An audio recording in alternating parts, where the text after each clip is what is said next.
3 നിറങ്ങളിൽ വിരിയുന്ന വെണ്ണില പൂക്കൾ എല്ലാ സമയങ്ങളിലും പൂക്കൾ ഉണ്ടാവുന്നത് കൊണ്ട് തന്നെ നമ്മുടെ പൂന്തോട്ടത്തിന് ഒരുപാട് അഴകേറുന്ന ഒരു പ്ലാന്റ് തന്നെയാണ്. പൂക്കൾ വിരിയുന്ന സമയത്ത് ഒരു ലൈറ്റ് ഷെയ്ഡിലും പിന്നെ ഒരു ഡാർക്ക് പിങ്കിലേക്കും അത് കഴിഞ്ഞ് ഒരു വയലറ്റ് നിറത്തിലേക്കുമാണ് മാറുന്നത്.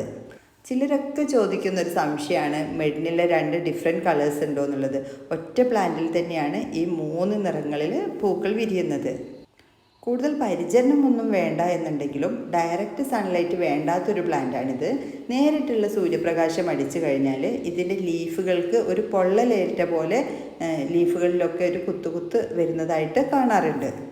കട്ടിങ്സും സീഡും ഉപയോഗിച്ച് പുതിയ പ്ലാന്റ്സ് ഉണ്ടാക്കിയെടുക്കാൻ സാധിക്കുന്ന എല്ലാ സമയങ്ങളിലും പൂക്കളുണ്ടാകുന്ന ഈ പ്ലാന്റിൻ്റെ നല്ല വെൽ റൂട്ടഡ് ആയിട്ടുള്ള പ്ലാന്റ്സുകൾ നമ്മളെടുത്ത് ഇപ്പോൾ അവൈലബിൾ ആണ്.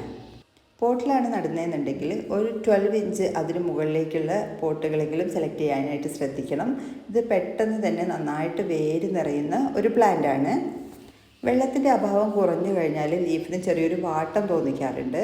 അതുകൊണ്ട് തന്നെ നമ്മളിതിൻ്റെ പോട്ടി മിക്സ് തയ്യാറാക്കുമ്പോൾ അല്പം ചകിരിച്ചോറും മണ്ണും ചേർത്തൊരു പോട്ടി മിക്സ് തയ്യാറാക്കാനായിട്ട് ശ്രദ്ധിക്കുക.